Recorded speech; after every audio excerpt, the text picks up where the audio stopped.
Está começando o Papo de Vendedor. Um podcast dedicado a vendas, gestão de vendas e liderança.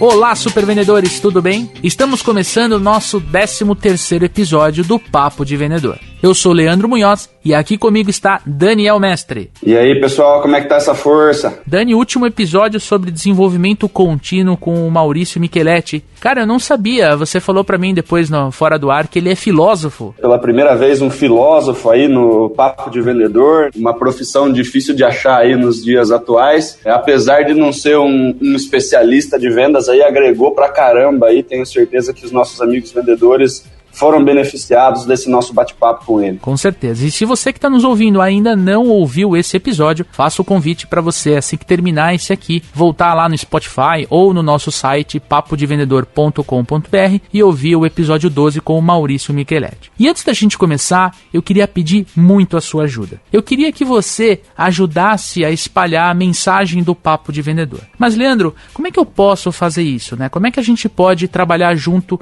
para o Papo de Vendedor chegar em mais profissionais de vendas? É muito simples. Posta no Instagram, né? E se você quiser fazer um story no momento em que você estiver ouvindo o episódio e marcar o @supervendedores, é uma forma de você mostrar que você está ouvindo o programa e também nos mostrar que você está acompanhando e compartilhando, e a gente vai retweetar, a gente vai compartilhar aqui dentro do nosso Instagram. Basicamente, é só você indicar o nosso programa para quem trabalha contigo com vendas, para os amigos que estão no mercado aí. Posso contar com você?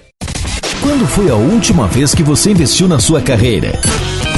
Conheça agora a formação em vendas, que vai levar você para o próximo nível. São mais de 40 aulas tratando tudo o que você precisa saber para aumentar suas vendas. Tenha acesso a todas as técnicas, estratégias e comportamentos utilizadas pelos top performers para realmente ganhar dinheiro com vendas. Acesse o site www.supervendedores.com.br www.supervendedores.com.br e conheça ainda hoje a nossa formação. E aí, bora pra pauta? Queria fazer uma reflexão com você que nos ouve. Quero que você pare esse momento e pense. Você confiaria em um médico que desse um diagnóstico sem ouvir você? Né? Sem você falar onde dói, qual é o seu problema? E agora corta para o nosso dia a dia, né? Quando a gente está falando de vendas, quando a gente está falando com os nossos clientes. Como é que a gente pode gerar mais valor na mente do cliente? Como é que a gente pode causar um impacto na nossa apresentação comercial? Ou mesmo, como é que a gente pode defender que a nossa solução é a melhor? Quando estamos abordando o nosso cliente, a primeira coisa que fazemos é criar uma genuína conexão com ele. Agora, a segunda deve ser investigação de necessidades. E para falar sobre esse assunto, eu e o Daniel Mestre trouxemos hoje o Guilherme Miranda. Gui, seja muito bem-vindo ao Papo de Vendedor. Muito obrigado pelo convite. Eu que agradeço também por poder participar aqui do programa. Eu estou muito feliz também, muito ansioso, no sentido muito positivo, porque eu consumo muito conteúdo, muita coisa, informação relacionada a vendas, né? Eu já falei com algumas pessoas próximas a mim do quanto eu sentia falta e sinto falta de um conteúdo, uma mensagem que seja mais entretenimento, que seja mais leve e pé no chão ao mesmo tempo, né? Como esse bate-papo que a gente vai fazer aqui. Então, quando eu ouvi o podcast de vocês, eu fiquei super animado, porque está trazendo esse sentido para pessoas vendedoras que podem estar sentindo falta como eu senti. Eu consumi muito conteúdo por muito tempo de pessoas engravatadas, ensinando vendas de uma maneira muito formal e engessada, né? O que não fazia sentido para mim. E vocês estão quebrando isso, estão transcendendo isso aqui também. Conta um pouquinho, cara, jogo rápido, o que você faz aí na Resultados Digitais? Na Resultados Digitais eu lidero o time de Sales Enablement. Acredito que você perguntaria para explicar ao pessoal o que é isso, né? Isso. Então, vou dar uma explicação aqui a melhor possível, porque ainda é uma coisa muito complexa. No Brasil, acredito que a gente ainda, as empresas estão tentando buscar e entender o melhor sentido para Sales Enablement para elas mesmas.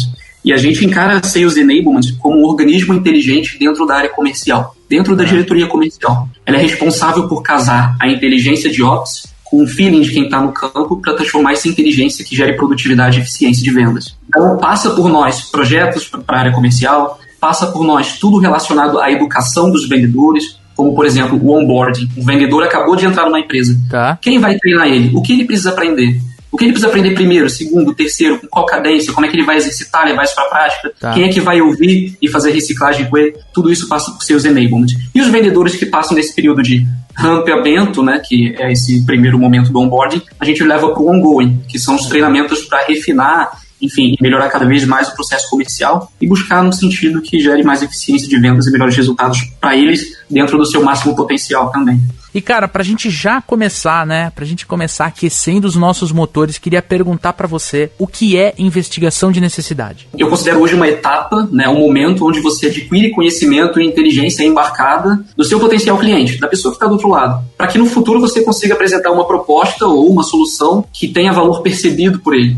Então, por exemplo, se você é vendedor, todo momento que você está fazendo perguntas, de certa forma buscando conhecer melhor o seu potencial cliente, antes de apresentar o seu produto, a sua solução, você deve estar conectando com isso. É por isso que as pessoas que pesquisam, buscam mais informações sobre vendas, muitas vezes devem ter ouvido falar que é a etapa onde você tem que fazer perguntas e não ficar falando, né? Deixar a pessoa do outro lado falar. Porque é a etapa realmente onde você está buscando conhecer e investigar o que vai embarcar, te dar embasamento para apresentar uma proposta que tenha real valor percebido para a pessoa que está do outro lado. Eu costumo falar de investigação de necessidades. Eu acredito que para a venda consultiva é uma das etapas mais importantes, né? A gente precisa dedicar bastante tempo para essa etapa, né? Porque muitas vezes o cliente sabe quais são as necessidades dele, muitas vezes não sabe tão bem. Mas mesmo quando ele sabe, né, se a gente não faz a investigação de necessidade de uma forma adequada, e muitas vezes, né, quem trabalha com um tipo de cliente muito parecido, a gente já sabe quais são as principais dores do mercado e tal, a gente já sabe qual é a solução que a gente vai oferecer para ele, né? Mas se a gente não gasta esse tempinho entendendo, deixando ele falar um pouco, fica aquele negócio do tipo, cara, o cara tá me oferecendo um negócio sem saber qual é a minha realidade. Por mais que seja a dor mais comum de todas e que todo mundo precisa do negócio, cai naquele negócio, porra, mas consultor é aquele cara que a gente paga para falar o que a gente já sabia. A gente não pode ficar com esse negócio, a gente tem que descobrir junto com ele, né? Quanto melhor as perguntas que a gente fizer, mais ele nos dá informação para a gente conseguir entender o cenário dele e fazer uma proposta de valor mais adequada, e mais a gente tem conexão com ele, né? Porque oferecer as coisas antes de ouvir simplesmente não cola. Leandro, eu gostei muito da sua colocação e principalmente da sua também, Daniel, porque isso justifica o porquê essa etapa de investigação ela é considerada o coração do processo comercial. Porque se ela não for bem feita, você vai levar um potencial cliente, você vai levar uma pessoa para uma etapa onde você vai apresentar uma solução, você vai tentar negociar, vai tentar fechar, o negócio não vai se concretizar e você vai se frustrar, né, como vendedor. Se a etapa de investigação não for bem feita, igual vocês falaram, se a gente não conseguir entender o que vai ser valor para essa pessoa, o que ela realmente vai priorizar, o que é urgência, e principalmente o que você falou, Leandro, dela reconhecer que ela tem um problema, né? Não é o vendedor entregar para ela, você tem esse problema aqui, é fazer perguntas para que ela reconheça que ela tem um problema, a solução ali na frente vai fazer muito mais sentido. Você vai ser mais produtivo comercialmente. Vindo diretamente de encontro com isso, cara, tem o lance que muitas vezes as pessoas reconhecem os próprios problemas, mas não exteriorizam o problema. O mesmo lance de terapia. Tem vezes que a gente tem um monte de problema, a gente tem um monte de coisa guardada dentro da gente, mas o negócio ele se torna muito mais pesado e que a gente precisa efetivamente trabalhar quando a gente começa a falar sobre isso. Quando a gente tem um problema e a gente não fala com ninguém sobre isso e tal, é um negócio que está guardado, é um negócio que eu estou postergando e tal. A partir do momento que a gente faz o cliente de ter que falar sobre isso, cara, entendeu? Que às vezes é difícil dele responder, ele titubeia para falar que ele tem um problema e que esse problema é grave e tal. A partir do momento que isso sai da boca dele, isso vira uma realidade e ele precisa mudar. Então, por mais que a dor seja a mesma para todo mundo e que você vai oferecer, ele vai ver valor, mesmo porque a solução resolve o problema, a coisa fica muito mais latente quando sai da boca do cara, entendeu? Não sou eu que estou falando que ele precisa cuidar disso, é ele que falou, cara, saiu de dentro dele, né? Então, isso daí traz uma urgência maior para ele ter que resolver esse negócio. Em cima dessa resposta, Dani, e assim, aquecendo pra gente entrar na pauta principal, me conta, qual que é a relação de perguntas abertas e perguntas fechadas justamente nessa etapa de investigação de necessidades? Cara, pergunta aberta e fechada é um fundamento antigo de vendas aí, né? Qual que é o lance aí? Se a gente faz pergunta fechada, o que é pergunta fechada? É aquela pergunta cuja resposta consegue ser sim ou não. Então eu faço uma pergunta, e aí, cara, você tá com frio hoje? A resposta pode ser sim ou não. Então, quando a gente faz uma pergunta desse tipo, a gente está dando uma brecha para o cliente responder de maneira seca e não entregando para a gente muita coisa para trabalhar. Né? Ela vira basicamente se for sim eu vou por aqui, se for não eu vou por aqui. Mas as perguntas abertas, né? Quando a gente faz uma pergunta que efetivamente vai demandar do cliente a construção de uma resposta, isso traz para a gente aí um volume de inteligência, um volume de informação para a gente trabalhar essa venda muito maior. Tá. Né? Então, eu acredito que as perguntas fechadas devem ser perguntas que a gente usa só para pontuar, né? Tipo, vou por aqui ou não vou por aqui. E o principal é a gente trabalhar com perguntas abertas, que efetivamente traga para a gente aí informação e inteligência para a gente conseguir usar. Muitos vendedores não percebem, né? Às vezes eu vejo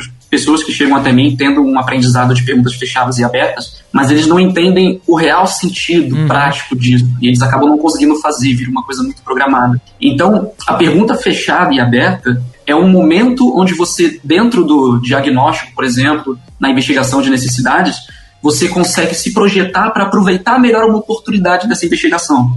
Um exemplo para ficar claro para o pessoal que está ouvindo é, por exemplo, você está conversando lá com um potencial cliente e ele traz, ele está contando a história dele, por exemplo, ele cita alguma coisa no sentido de o sistema que eu uso aqui não tem integração. E aí, e continua contando a história.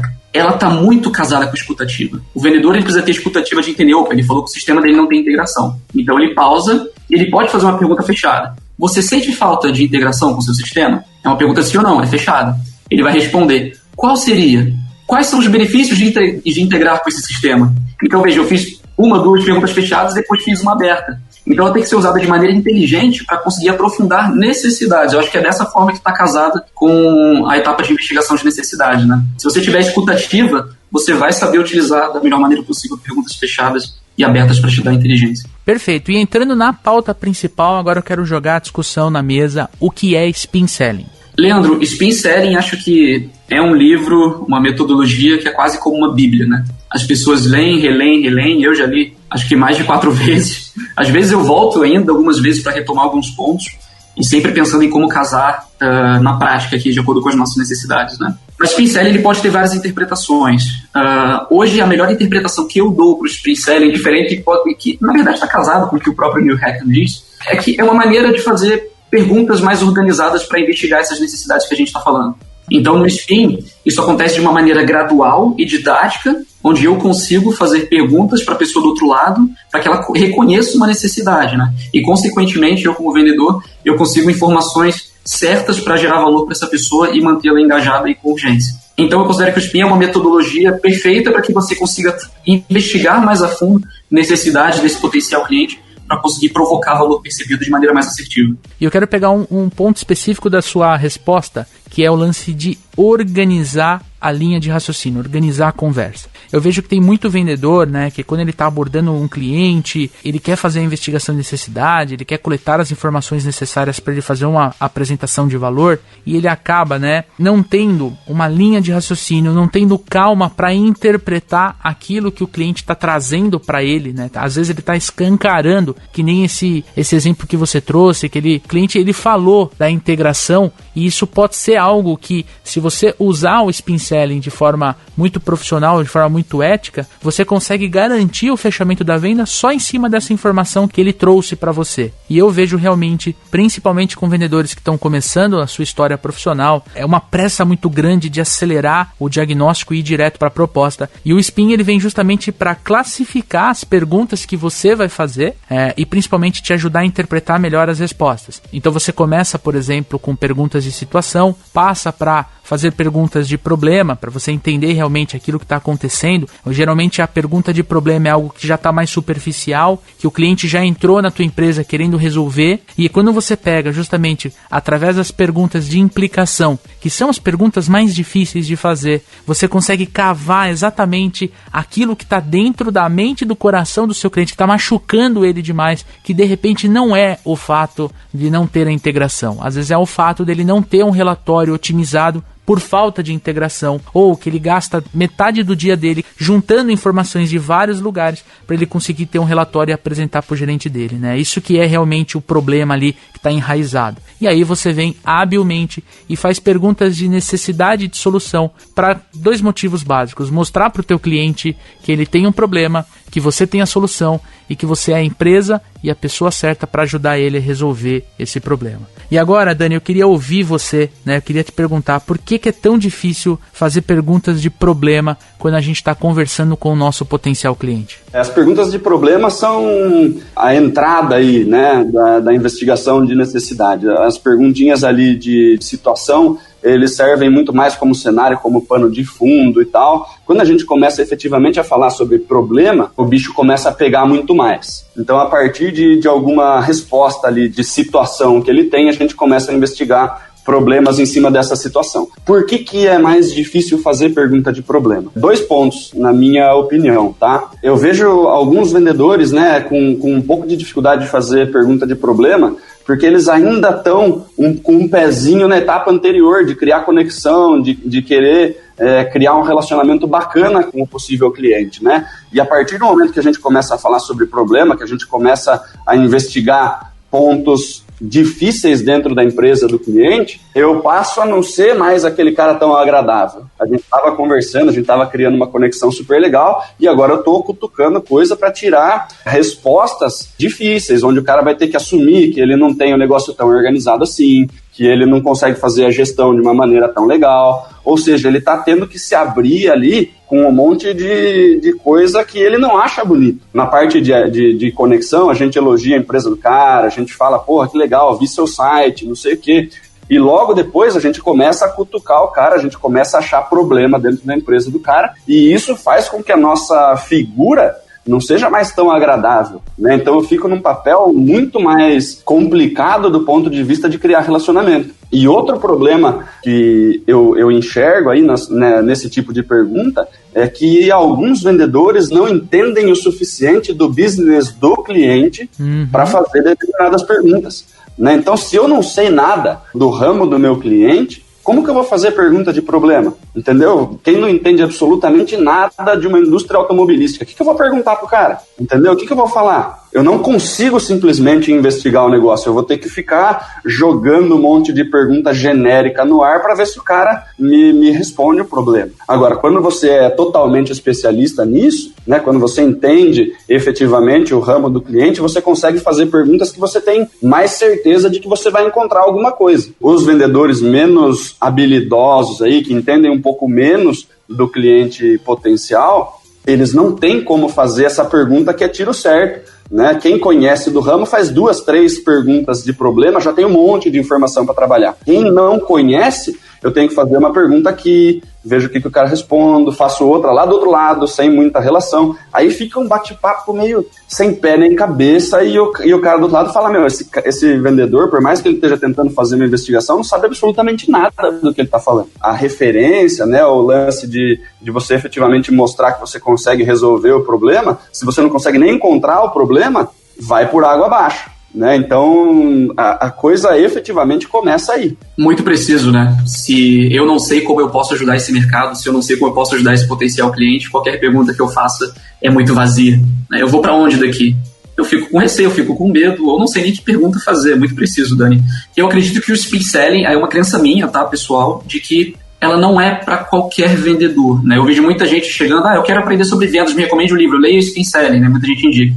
Não é bem assim. Ela precisa ter o mínimo de bagagem comercial, conexão com pessoas, atividade em si, para estar mais preparada. Eu considero quase o Speed Selling uma pós-graduação de vendas, vamos dizer assim. Muito bem. Para que ele seja feito de maneira mais natural. E aí eu trago o seguinte, para pessoas que, além do que o Daniel falou, que falou muito precisamente, eu vejo muitas pessoas que não sabem fazer perguntas de problema porque elas estão pensando na pergunta de problema. Então elas estão o tempo todo ouvindo o potencial cliente, ouvindo a pessoa do outro lado, pensando em seguir o processo do spin. Eu preciso fazer a pergunta do problema, eu preciso fazer a tal pergunta do problema. E aí ela não sabe como fazer, ela deixa de ter escuta ativa, deixa de aproveitar as oportunidades que passam na frente dela, porque ao invés dela estar conectada com a pessoa do outro lado, ela está pensando, como vou montar a pergunta? O que ele me trouxe que eu posso utilizar para montar essa pergunta? E aí acontece que não consegue gerar pergunta nenhuma, enfim, não chega a lugar nenhum. Então é importante que o vendedor, para que ele consiga desenvolver um bom speed selling, ele não fique pensando, tenho que fazer o spin selling. Claro, isso é uma coisa que você consegue com treino, prática, etc.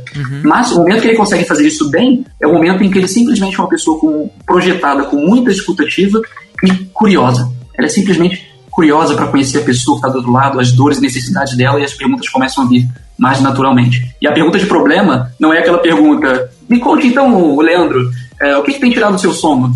E aí, Leandro, qual problema você tem enfrentado aí na sua operação? Não é assim pergunta de problema. Ela é muito mais contextualizada, ela é muito mais produzida ricamente com o contexto e informações que ele te trouxe até então. É por isso que as pessoas têm tanta dificuldade. Até porque esse tipo de pergunta, né, de problema genérico, né, o que tira seu sono à noite? A quantidade de café que eu tomei à tarde. E aí, como é que você vai resolver o meu problema? Você dá a oportunidade para o cliente do outro lado, inclusive tirar uma com a sua cara. Né, de falar assim, esse cara tá tentando me perguntar coisa aqui sem fazer a mínima ideia de como ele pode ajudar. Isso daí tá tudo diretamente ligado. E você comentou aí do vendedor mais inexperiente, ele ficar prestando atenção, do tipo, puta, eu fiz uma pergunta de problema agora, ele vai responder, eu vou precisar implicar, e ele fica meio nervoso com isso, de tipo, seguir a ordem certinho. É uma metodologia, mas você não precisa fazer a sequência o tempo todo. Perfeito. Tem vezes que você acabou de implicar e você percebe uma situação nova, você faz uma pergunta de situação de novo. Você fica indo e voltando quantas vezes for necessário. Não é um trilho sem volta. O negócio, ele ajuda você a entender para que servem as perguntas, mas você pode fazer pergunta de situação, problema, aí faz outra de problema, um monte de problema antes de implicar. E, de repente, durante o negócio de implicação, surge outra situação, você volta tudo de novo. Porque quanto mais pergunta você fizer,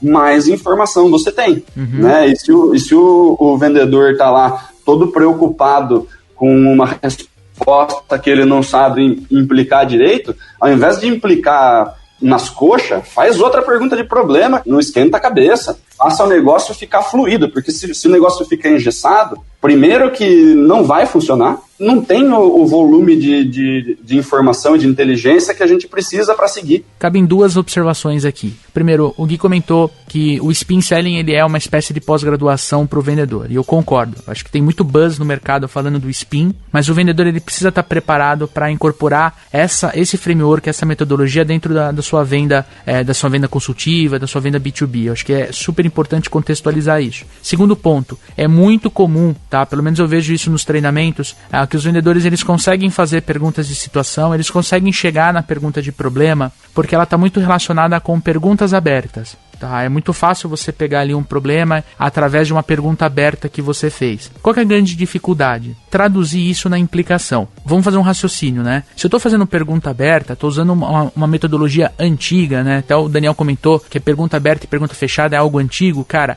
é algo de 100 anos atrás. É uma metodologia de 1920, onde o vendedor aprendia a fazer perguntas abertas e perguntas fechadas para conseguir trabalhar características e benefícios. Característica técnica do produto, isso quer dizer que o benefício X ou o benefício Y. Quando a gente vai para o spin selling, né, quando a gente vai usar um framework muito mais avançado, a gente pega um problema, pega dois, pega três, que muito provavelmente está intercalado um com o outro, e a gente entra na implicação. A minha visão, cara, que separa os meninos dos homens, né? As meninas das mulheres. Porque se o amigo ouvinte tá falando, pô, realmente eu tenho dificuldade de fazer pergunta-problema, cara, é na implicação que mora o sucesso da sua venda, mas é justamente na implicação que você vai ter maior dificuldade. Porque o vendedor não pode ter dó do cliente, cara. A implicação é aquele momento em que você, com perdão da palavra, né, com muita delicadeza, que você enfia a faca no cliente e começa a girar para ele sentir a dor, para ele entender que aquele problema é muito maior que ele tem. Se ele não fizer nada, pode resultar, às vezes, na morte da empresa dele, o problema dele não vai ser resolvido.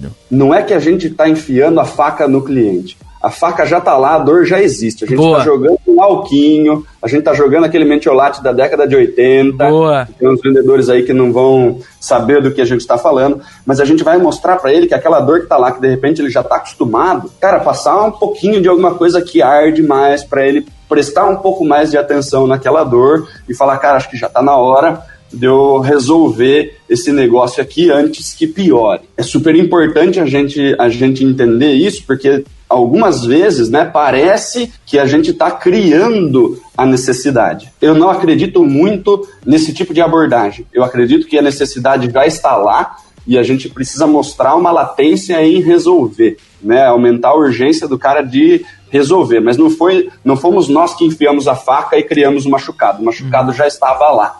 Né, só para exemplificar um pouquinho melhor aí esse exemplo que o Leandrão deu aí, porque essa história do vendedor enfiar faca nas pessoas aí já entra numa conversa que é mais perigosa, né? Não, tá certo, eu acho que realmente você me corrigiu muito bem, cara, mas é que a implicação, né, eu vejo muito os vendedores não querendo implicar porque tem medo de perder a amizade, sabe?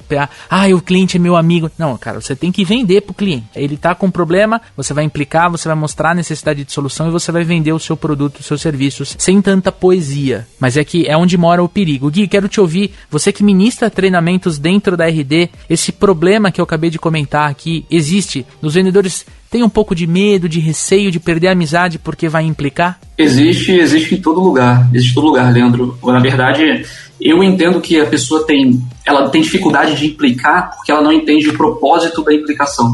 Ela geralmente não entende o propósito da implicação. Você acabou de fazer uma analogia, por exemplo, sobre a faca e etc. Vocês dois quiseram dizer que a pessoa já tem a faca ali. Você está mostrando para ela e fazendo ela reconhecer que, meu Deus, o que está acontecendo comigo? Muita gente pensa em implicar para identificar impactos. Então, eu vou implicar com essa pessoa mostrando para ela que existe um impacto no negócio dela conviver com esse problema.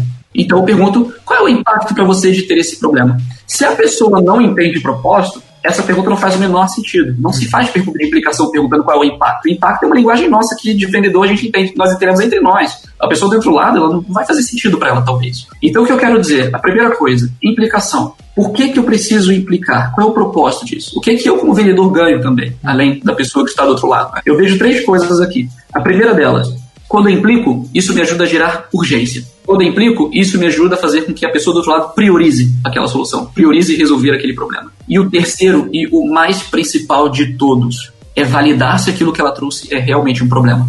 Olha só, se a pessoa me traz algo que ela comenta como um problema e eu aceito aquilo e não implico, eu corro o risco de fazer todo um processo comercial em relação àquilo que eu acreditei que era um problema e aquilo não era um problema, porque ela não sente, não dói. É a mesma coisa que eu tentar implicar em relação a um problema e ela me dizer o seguinte, consequência de conviver com esse problema? Não tem nada não. Aí eu, não, então não tem impacto para ela. E continuo achando que aquilo é um problema. Eu vou correr, vou girar todo o meu processo comercial, vou entregar uma solução em cima de alguma coisa no qual nem ela reconheceu, nem ela acredita. E aí o negócio não vai fechar, ela não vai engajar, ela não vai ter urgência, e etc. E eu, como vendedor, lá vou falar, poxa, mas eu estou resolvendo esse problema. E a pessoa, realmente, mas eu vou deixar para daqui a 6 meses. Por quê? Eu deixei de implicar. E se eu tentar implicar e ela disser que não tem consequência, não tem nada, eu preciso de outro problema. Não é aquele problema que eu vou insistir.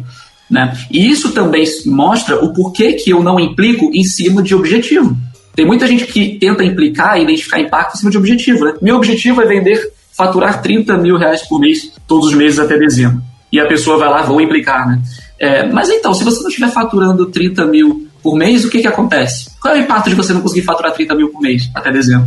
A pessoa nem entende do outro lado. Como assim, qual é o impacto? Então, o sentido da implicação é em relação ao problema. Validar se aquele é o problema, gerar urgência e engajamento. Se a pessoa tem isso em mente, ela sabe o momento certo de conseguir fazer a tal da implicação. Né? Então, às vezes, o vendedor tem que ajudar o cliente do outro lado a entender que existe implicação, mesmo que ele não saiba quais são. Né? Então, por exemplo, você falou aí, mas o cara tem a meta dele de 30 mil e tal, e se você não vender 30 mil, o que acontece? Eu vendo um pouco menos, normal. Tipo, já aconteceu e tá tudo bem, né? Então, as outras perguntas, tem que fazer pergunta de novo, né? Se não caiu a ficha do cara, é assim, mas quanto você precisa vender para pagar as contas da sua empresa? Eu preciso vender 28. Beleza, então se você vender 30, você tá com 2 contos. Se você vender 27.500, você tá no vermelho, irmão. Você tá tirando 500 do bolso para pôr na empresa. Então, aí começou a vir uma implicação. Aí começou a entender, né? Você está trabalhando aí com uma margem muito perto. Se você não conseguir esse objetivo, você vai perder margem de lucro, você vai perder um monte de coisa. Muitas vezes, o cliente do lado, ele não consegue implicar por si só, e você precisa ajudar ele a fazer isso. Quando eu iniciei aí na área comercial mais consultiva, né, eu vendi muito treinamento de liderança. O que acontecia, né? A pessoa falava assim, não, mas o meu problema de liderança não é tão grande, né? Tipo, os líderes são bons, eles estão fazendo um bom trabalho e tal. Aí você começa a fazer mais perguntas do tipo, tá, mas e aí, quanto tá o turnover da sua empresa? Quanto que você tem de processo trabalhista? Quanto que você tem de pessoal não produzindo quanto deveria produzir? E daí você mostra para essa pessoa, logo em seguida, que tudo isso daí é problema de liderança, né? Quanto custa treinar uma pessoa que sai até ela começar a produzir? Cara, turnover é problema de liderança. Processo trabalhista, na maior parte das vezes, é problema de liderança. E ela não estava fazendo a conexão com isso. Aí quando você pega e você fala assim, ó, veja aqui, o tamanho do problema que você tem com liderança é isso, isso, isso e isso. Você trabalhando a liderança de uma forma melhor, né, daí já entrando um pouquinho em necessidade de solução, você reduz processo trabalhista, você reduz turnover, reduzindo turnover, você reduz o custo de treinamento, você reduz a curva de aprendizado das pessoas, porque cada cara que sai, você custa para recontratar outro, custa para treinar e esse cara demora para dar resultado. Tudo isso é problema de liderança. E a pessoa não estava conseguindo enxergar isso como um problema de liderança. Ela encara como um problema de treinamento, ela encara como um problema de jurídico, ela encara como um problema de recrutamento e seleção, e está tudo no mesmo plano de fundo. Você levando isso para a pessoa e falando assim, ó, a sua liderança está causando tudo isso de dor para você, ela muitas vezes não consegue fazer esse agrupamento dentro do mesmo tópico. Tá. E se o vendedor não consegue ser hábil o suficiente para mostrar essa implicação, fica aquela história de RH querer treinar só porque as pessoas estão desmotivadas. Aí ela vai pedir dinheiro para a diretoria dela, preciso fazer um treinamento de liderança. Mas quanto custa? Custa X. Mas o que vai fazer? Não, é que o pessoal está um pouco desmotivado. Ele fala, desmotivado, meu amigo, tudo isso de dinheiro, as pessoas têm que se motivar sozinhas, né? Essa é a resposta do diretor, é por isso que o RH não consegue verba. E pegando um gancho, Dani, em cima disso que você tá falando, cara, eu acho que a grande sacada do Spin, né, e o Neil Heckman, ele defende muito isso no livro, é você usar a metodologia do Spin Selling para vender primeiro para aquela pessoa dentro da empresa, e essa pessoa dentro da empresa, ela vende para o chefe dela. Eu acho que a gente não pode deixar de citar isso. Tão importante quanto a gente passar pelas perguntas, pelos tipos de perguntas, é entender que o Spin Selling ele acaba sendo uma metodologia muito utilizada para vendas complexas, para venda B2B, porque você tem que ajudar aquela pessoa daquela empresa que você está prospectando, que você está atendendo, a levar com a mesma intensidade a sua mensagem para o chefe ou para 2, 3 decisores dentro da empresa. Em cima desse comentário que eu fiz, eu queria fazer a seguinte pergunta para o Gui. O Spin Selling serve para todo tipo de venda? Você falou em relação a vender o projeto, por exemplo, a solução dentro da empresa.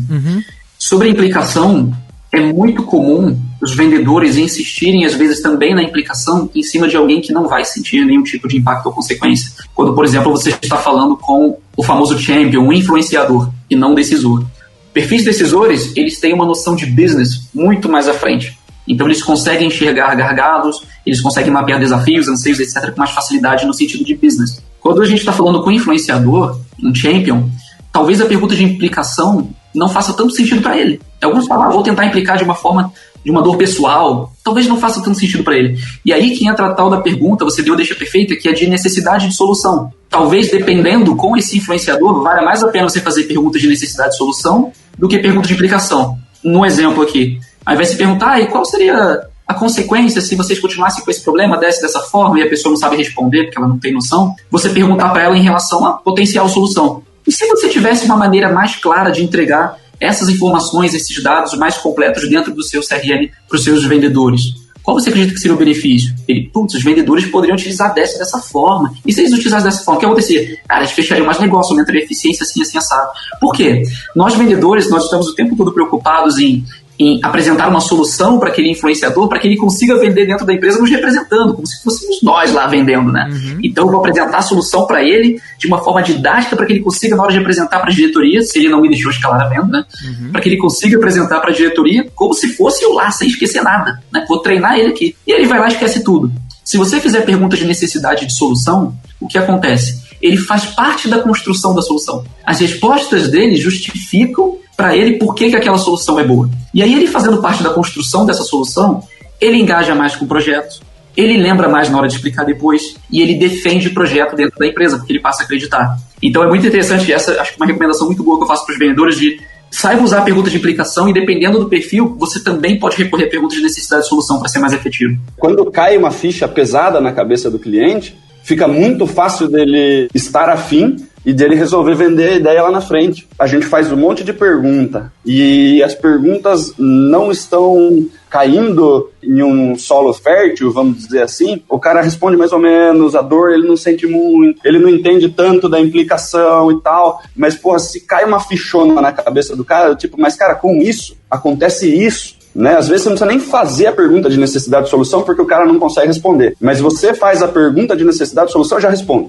Né? Então assim, tipo, cara, mas você não consegue entender que de repente se a gente resolver tudo isso de problema, a gente consegue fazer uma economia de não sei quanto e de repente as pessoas vão começar a produzir com mais qualidade? Você não concorda que isso daí seria uma coisa bacana? O cara fala, porra, verdade, acho que agora eu tô entendendo para que funcionaria essa solução. Né? E a partir do momento que vai caindo algumas fichas na cabeça do cara, fica mais fácil dele ser uma pessoa que defende a compra do projeto e tudo mais, né? E dele passar isso adiante. E pra gente ir para um lado mais prático, né? A gente teria aí como listar 3 dicas de como usarem o Spin Selling para a gente aumentar as vendas? Olha, eu acho que essa última fala do Daniel deu uma deixa perfeita para isso. Né? Ele trouxe o exemplo de quando você desperta na pessoa aquela necessidade. Né? Uhum. E aí eu vejo uma diferença, porque, linkando a sua pergunta anterior também, eu acho que o Spin Selling pode ser utilizado para qualquer coisa na vida. Uhum. Eu até convido quem está em casa a vender uma ideia de uma viagem para a esposa, por exemplo.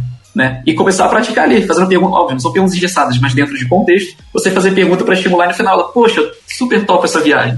A gente convida a tentar isso. É uma coisa que a gente às vezes já faz no dia a dia, ou algumas etapas, naturalmente a gente não percebe. Uhum. A gente consegue fazer naturalmente. E quando a gente vai para venda, a gente quer engessar, né? Olha como funciona. Então, o que o Daniel acabou de falar me despertou o seguinte: em vendas complexas, vendas maiores, que tem uma necessidade de ser muito consultivo, eu, por exemplo, sou a favor do Spin Selling, onde as perguntas não devem induzir uma resposta. Então, jamais devo fazer uma pergunta e induzir uma resposta. Você não acha que isso aconteceria, por exemplo? Eu não faria nada nesse sentido. Por quê? É uma ideia minha. Não foi ele que me trouxe, não foi ele que reconheceu. Ele fala, sim. Então, não faria. Mas em vendas menores, que eu também, embora o Neil Heckman, ele Spin Selling são para vendas complexas, vendas mais consultivas, vendas grandes, né, e não pequenas, onde, igual você falou, de falar de características e vantagens e não benefícios, eu acredito que a gente pode sim fazer uma espécie de spin, onde aí a gente consegue já entregar soluções também na rodada. Aí faz total sentido também. Então, eu acredito que a gente consegue utilizar Spin Selling na vida, em vendas pequenas, em vendas complexas, e principalmente, muita gente olha o Spin Selling como uma coisa que eu vou fazer agora e já fechei a parte de investigação, por exemplo. Uhum. Eu vou começar uma etapa de investigação, vou fazer uma abertura, vou agradecer a pessoa pelo tempo dela, vou perguntar sobre a expectativa dela, vou aplicar o Spin, e depois vou tentar agendar a próxima reunião, próximos passos, quem decide, não decide, etc. Às vezes não é bem assim. Às vezes o Spin, você pode ter rodadas de Spin em diferentes momentos do seu processo fluxo comercial. Inclusive numa negociação. Às vezes na negociação você está lá, a pessoa traz uma informação que é nova e você pode aproveitar para ele para revalidar porque ele deve aplicar aquela solução. É outra oportunidade de utilizar o Spin. Então, é só a gente ter escutativa para que quando a pessoa trouxer problemas que para ela não estão resolvidos, e às vezes ela vem em formato de necessidade implícita, como a gente utilizou o exemplo lá, não tem integração, ok. Eu não sei se integração é um problema ainda. Então eu devo fazer perguntas de problema, de implicar para tornar uma necessidade explícita. A gente deve deixar tudo isso sempre bem resolvido. Seja numa etapa de investigação, durante uma solução. Durante a solução, por exemplo, eu posso fazer perguntas de necessidade de solução para cada feature, se você estiver vendendo um sistema que você apresenta, como ele utilizaria isso na prática, qual é o benefício daquilo ali, numa negociação, enfim. Se ele trouxer alguma espécie de problema que a sua solução você acredita que faz sentido, você pode fazer perguntas abertas e fechadas para tentar aprofundar. Se você vê que não é um problema, cara, não segue. Mas se for, aplica o Spin de novo, não tem problema. Eu enxergo dessa forma, tá? E sempre de forma muito natural, né? Totalmente natural, por isso que o Spin tem que ser algo bem treinado, bem feito. Você precisa ter escutativa, você precisa praticar muito para tornar esse conhecimento em habilidade prática, né? Acho que se vocês já devem ter conversado sobre o Spin com alguns vendedores, e alguns deles devem ter trazido, eu sei fazer, eu já estudei, eu já li. Ter conhecimento é diferente de ter habilidade. Conhecimento é você ler, você ouvir, o pessoal ouviu o podcast aqui. Tornar isso uma habilidade prática requer muita prática. Então, tem que praticar muito, com muita escutativa, para deixar isso uma conversa, igual a gente está fazendo aqui, bem natural, nada programado, engessado, enfim, para que você consiga utilizar em qualquer momento do processo. E eu queria fazer uma pergunta, cara. Eu sei que ele não falou das 3 dicas ainda para os vendedores começarem a fazer Spin, mas eu queria fazer uma pergunta que é uma pergunta né, um pouco mais complicada e tal, mas é para isso que serve o podcast. Como que a gente lida? Porque SPIN é uma metodologia que tá, cara, 20, 30 anos aí. Não sei exatamente quando foi, mas é antiga. O livro já é das antigas. E muita gente conhece, o negócio virou, né, se tornou a principal metodologia de vendas consultivas e tal. E tudo que é muito famoso, tudo que se torna um super best-seller, as pessoas entendem. Inclusive o cara do outro lado, né? Então, se você está investigando ali, se você está conversando com uma pessoa que de repente é um empresário, e é um empresário bem ligado em área comercial, e ele também conhece SPIN, a partir do momento que você começa a fazer a primeira perguntinha de problema ali, o cara já sabe o que você está fazendo. Entendeu? E eu já ouvi, cara, já sei onde você vai com essas perguntinhas aí, tipo, né, o cara se sente até naquele negócio do tipo, cara, eu sei que tudo que eu falar aqui vai ser usado contra mim, né, não tem aquele negócio dos Estados Unidos lá, né, tudo que você disser pode ser usado contra você e tal, não tem esse aviso antes. Então o cara, tipo, já sabendo que, tipo, cara, você começa a fazer aquelas perguntinhas, e ainda mais quando é um script engessadão, cara, você já sabe pra onde vai, entendeu? Já presenciei isso, do cara falar, cara, essas perguntinhas aí eu já sei aonde você tá indo, comigo isso não vai funcionar. Então, assim, eu conheço SPIN, eu sei que tudo que eu disser aqui vai ser usado contra mim, então ele fecha a porta da investigação de necessidade, e aí você está em apuros. Queria saber como que vocês conseguem aí ferramentas para esse tipo de problema não acontecer com o vendedor. Cara, 3 coisas básicas na minha visão, né? Vou pegar o gancho em cima do que você falou. Quando eu vou falar com alguém, eu não uso um script, eu uso um roteiro. Eu acho que esse é o primeiro ponto, porque o script vai te engessar de todas as formas. Essa é a primeira dica, inclusive, que eu já quero deixar para a audiência. É não trabalhar com script, trabalhar com roteiro. Segundo ponto, cara, você precisa ter repertório. Se o cliente pergunta para mim assim, já sei que você está usando o Spin Selling comigo, pô, que bom, você conhece a metodologia? E aproveito para sair pela tangente e bater um papo com ele. Citando um exemplo real, eu estudei muito PNL, né, Programação Neurolinguística, mas isso não quer dizer que alguém não possa estabelecer rapport comigo quando ele estiver vendendo para mim. Eu sei muito da metodologia, do estudo PNL, mas, cara, durante uma conversa com alguém agradável, com um repertório, eu vou baixar minha guarda. Segunda dica, ter repertório. E a terceira é o seguinte, quando você percebe que você está falando com um interlocutor, ele dá uma cartada nessa da manga, do tipo, cara, eu já sei onde a gente vai, eu já pergunto, né, se é uma pessoa mais pragmática, eu pergunto, ok, então deixa eu entender, o que você espera da minha conversa? Porque eu estou trabalhando uma venda consultiva e talvez você queira algo mais pragmático, algo mais direto ao ponto. O que você precisa para a gente avançar? Dependendo da resposta dele, eu já sei que a venda morre ali. Ah, não, me manda uma proposta por e-mail. Cara, na boa, eu já sei que eu não vou vender, tô falando um pouco da minha solução, porque de repente eu sou o segundo, terceiro orçamento dele, ele já vai fechar com outra empresa. Então, eu tenho que ter aí a minha experiência comercial para saber lidar. Eu iria para esse lado, e você, Gui, como é que você se comportaria com um lead, né, com uma oportunidade dessa que tem um estilo mais pragmático? Qualquer metodologia, qualquer venda, na verdade, quando começa a fazer pergunta para fazer essa investigação, a pessoa do outro lado, amigo, se ele já tem uma expectativa, né? Concordo 100% com o que você trouxe, Leandro. Eu resumo isso porque a gente poderia ter várias saídas aqui, tá? Depende muito se você vende outbound, se você está falando da etapa de SDR, se você está falando da etapa de um vendedor que está vendendo para inbound através de canais, etc. Mas eu resumo aqui, primeiro de tudo, qual foi a jornada daquele potencial cliente antes de chegar até você. Se você entende a jornada dele até chegar até você, a primeira coisa que você faz antes de começar a fazer as perguntas de spin, por exemplo, se fosse o caso, é você perguntar qual é a expectativa dele em relação a essa conversa com você. E aí ele vai te trazer, a minha expectativa é essa. E aí você tem a oportunidade de antecipar para ele. Perfeito. Então, eu quero propor o seguinte, eu preciso te fazer algumas perguntas para mapear isso e isso melhor, mas eu te garanto que no final dessa conversa, você vai ter essa saída aqui, esse ganho.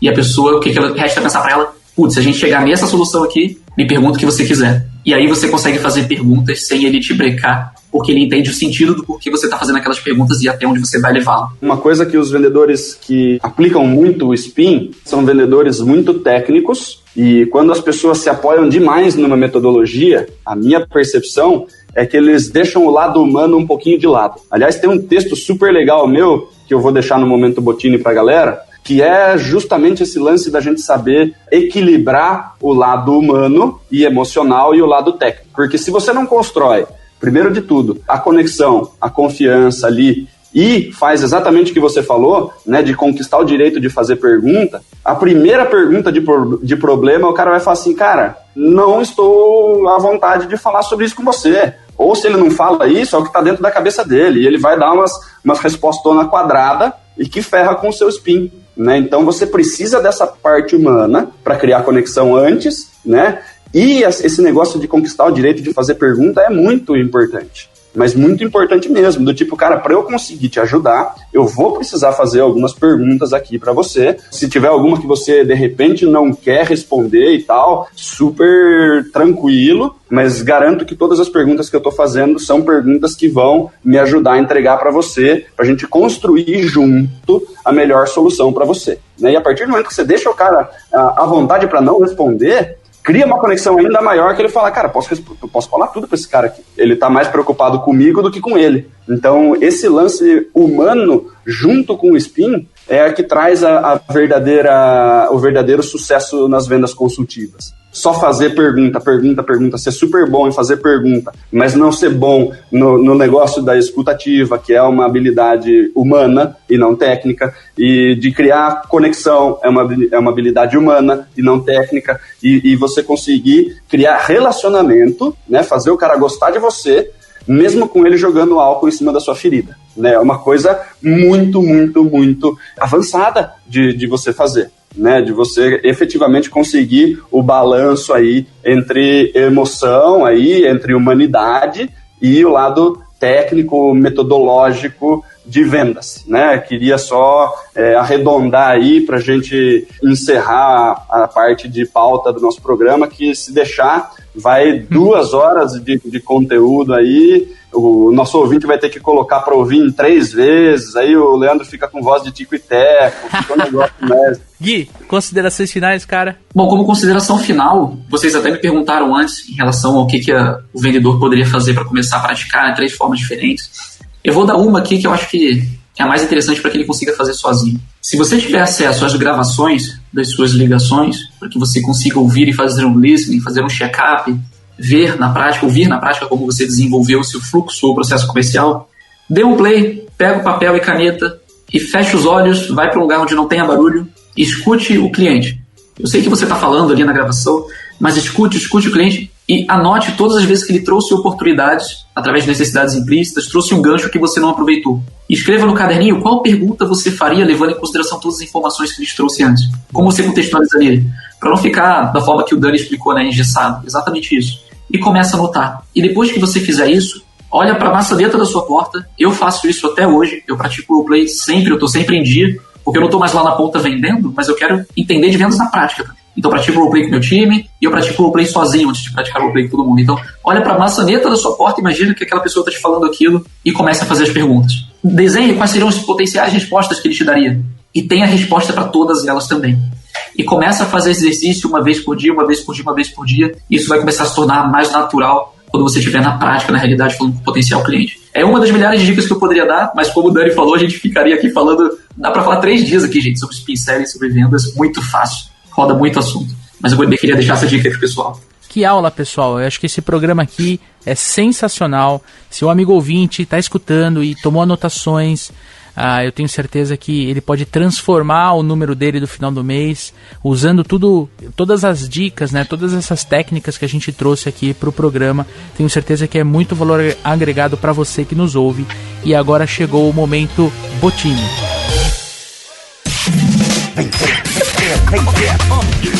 Momento Botini. Momento Botini.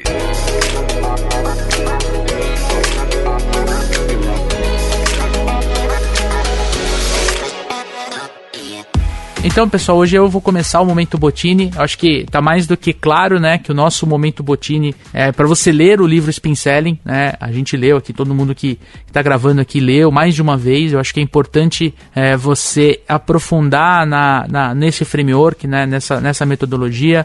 O Neil Heckman lançou um segundo livro do Spin Selling também, que é muito bacana. Inclusive, na época, quem me recomendou foi o Daniel Mestre. Eu acho interessante para quem achar que faz sentido aprofundar o estudo. E uma dica um pouco mais leve é você começar a perceber quando as pessoas fazem perguntas. Eu acho que uma forma bacana é assistindo seriados. É você começar a assistir um seriado com o radar ligado, né? Imaginando por que a pessoa está fazendo aquela pergunta naquela cena e qual vai ser a consequência dessa cena, dessa resposta mais pra frente dentro do seriado. E agora, batendo de cabeça, é um seriado que faz muito isso, né? É o seriado Suits. Ele já foi recomendado anteriormente aqui, mas eu acho que é interessante você assistir 1, 2, 3 episódios desse seriado específico que está no Netflix, Suits, justamente com esse radar ligado para as perguntas, para você começar a enxergar outras pessoas fazendo perguntas, tá bom? Eu queria deixar a dica que eu comentei aí no meio do episódio, tá? É um artigo que eu escrevi,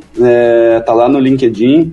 O que o Bruce Lee pode te ensinar sobre vendas? É um artigo bem legal que eu escrevi, já faz 1 ano e pouco, se eu não me engano, que fala justamente sobre o equilíbrio aí entre parte técnica e parte intuitiva, parte de você efetivamente estudar tudo e mais um pouco, e você entender emoções e o lado humano e usar isso junto, né? Sem ser uma coisa que é extremamente robótica e sem ser uma coisa 100% humana, sem técnica, né? Então, assim, é um artigo bem bacana, tá? Foi, inclusive, lá pro site da Venda Mais e tal. É só digitar no Google aí o que o Bruce Lee pode te ensinar sobre vendas, você encontra, ou me adiciona no LinkedIn, tá lá nos meus artigos. Bom, eu vou deixar algumas recomendações aqui, tá? Eu acho que são todas muito produtivas. Primeira de todas, para quem está ouvindo aí do outro lado, se inscreva nesse podcast.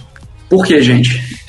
Assim, parece até que eu estou fazendo propaganda aqui, mas não é. É também, mas assim, quanto mais você consumir conteúdo pertinente, relevante de vendas, quanto mais você tiver essas pequenas doses, pequenas pílulas no seu dia a dia, melhor vai ser para a sua formação como vendedor, né? Em 3 meses, você consumindo, convivendo, ao invés de assistir alguma coisa aleatória, você pode ter seu lazer também. Mas ouça no trânsito dirigindo, ouça quando estiver cozinhando, lavando louça. Você sempre pode estar consumindo mais conteúdos que vão te ajudar na sua formação profissional. Segunda, acesse no meu Instagram, @guilhe.m, tem o linkzinho lá, Guilhe, de Guilherme, né, .m, tem um linkzinho lá do meu canal no YouTube, eu vou começar a botar mais vídeos lá, sobre vendas também, enfim, inclusive já deixo o convite aqui para vocês participarem muito em breve. Acesse os conteúdos da Resultados Digitais, através do nosso blog da Resultados Digitais também, porque lá tem muito conteúdo sobre marketing e vendas que você pode fazer leituras excelentes e achar conteúdos direto ao ponto do que você está precisando agora. E por último, o Daniel, vocês dois na verdade, mas o Daniel teve uma última fala ali que foi perfeita, assim, sobre vendas, tá, gente? Vendas deixou de ser algo relacionado a pura e simples técnica. A gente fala de hard skill, soft skill, muita gente acha que soft skill é de soft, de coisa mole, simples, e não. Soft skill leva justamente relações humanas, as emoções em consideração. Por que eu estou falando isso? Eu quero recomendar um livro que talvez a maioria das pessoas já tenham lido, e eu estou lendo pela segunda vez, que é o do Dale Carnegie, Como Fazer Amigos e Influenciar Pessoas. Por que eu estou lendo esse livro pela segunda vez, né? Além de já ler outros com a mesma temática? Porque em vendas, gente, o vendedor que quer ter alta performance, que quer realmente ter um bom processo, conseguir entregar sucesso para as pessoas que estão do outro lado, tem que ser uma pessoa livre de preconceitos. Tem que ser uma pessoa que ela tem que reconhecer que a pessoa que está do outro lado, ela tem uma bagagem, ela tem uma história que formou aquela opinião que ela tem agora. É uma pessoa que ela não pode ter opinião formada sobre tudo. Ela tem que estar ali pura e simplesmente para ter empatia, ouvir a história da pessoa do outro lado, ter escutativa, ter empatia, para conseguir entender como aquela pessoa formou aquela visão. Qual foi o racional, como que ela construiu aquela percepção, como ela enxerga as coisas. Vendas não tem partido político, gente. A gente precisa aprofundar mais os nossos conhecimentos em relações humanas. Por isso que a gente tanto fala venda humanizada, o pessoal vem em palestra, né, na Aula Santos. Venda humanizada, tem gente que não entende, é por isso. A gente precisa se conectar mais com a outra pessoa como um ser humano. Entender que toda pessoa tem um motivo de ser como ela é, motivo de pensar como ela pensa. Então esse livro, ele traz uma noção muito maior de relações humanas, de como as pessoas correspondem ou respondem a determinados estímulos e por que elas respondem negativamente a determinados estímulos e positivamente a outros. Então acho que esse livro vai abrir mais a mente do pessoal para conseguir entender melhor como se conectar com outras pessoas na vida. Show de bola. E como é que a audiência pode te encontrar, Gui? A audiência pode me encontrar no meu LinkedIn, Guilherme Miranda. Pode digitar Guilherme Miranda, RD Station, resultados digitais, eu vou aparecer ali. O meu Instagram é @guilhe,